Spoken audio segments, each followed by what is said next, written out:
What if everything you thought you knew about ancient Egypt was a clean, polished lie? We picture pyramids, strict gods, and orderly pharaohs. But beneath the gold and sandstone lies a secret history, a history of sacred intoxication, ritual ecstasy, and mind-altering substances. This wasn't a civilization of stoic statues. This was a culture that sought to alter its reality, believing that pleasure and oblivion were gifts from the gods themselves. Welcome to the uncensored history of what the pharaohs were really on.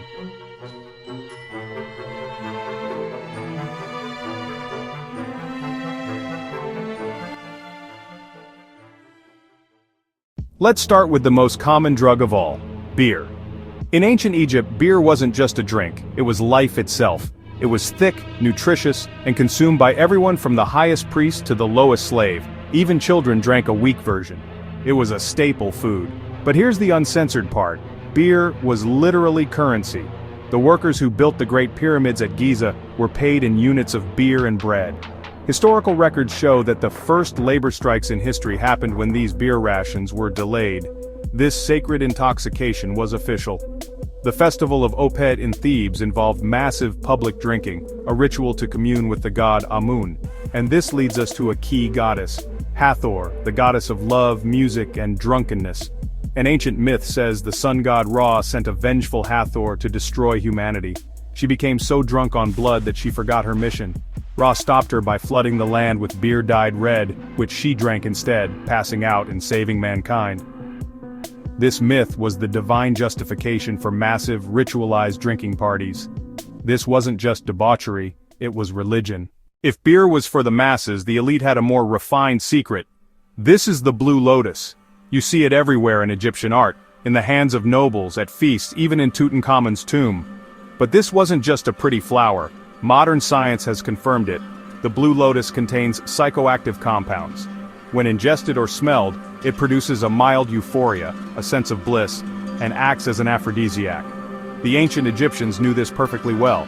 They used it to reduce anxiety, enhance sensual pleasure, and induce a sacred trance-like state.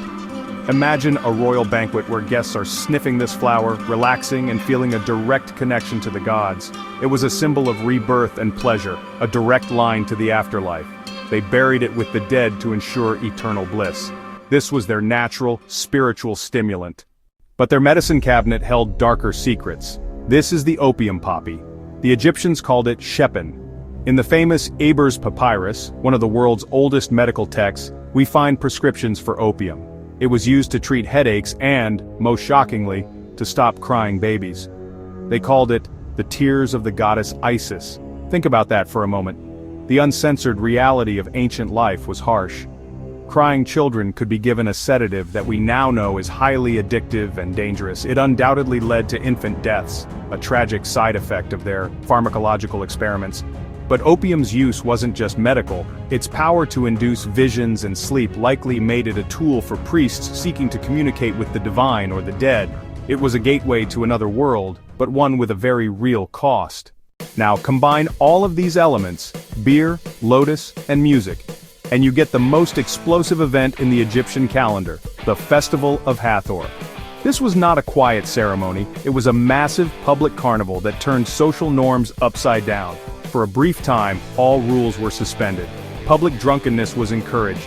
There was erotic dancing, music, and what historical sources strongly suggest were ritualized orgies. This wasn't mere chaos, it was a sacred duty. The Egyptians believed this explosion of human energy, this celebration of life and pleasure, was necessary to maintain the cosmic order, what they called Ma'at. It was a way to recharge the universe itself. The priestesses of Hathor were central to this.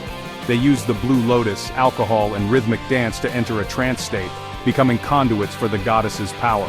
This was the ultimate expression of uncensored ancient life, where the pursuit of ecstasy was a path to divinity. So the next time you see the stern face of a pharaoh's statue, remember the hidden truth. Behind the monuments to eternity was a culture deeply in touch with the human desire to transcend, to feel bliss, and to connect with the gods through altered states. Ancient Egypt was a civilization of incredible discipline, but also one that understood the sacred power of release. They knew that to truly honor life, you sometimes had to forget it.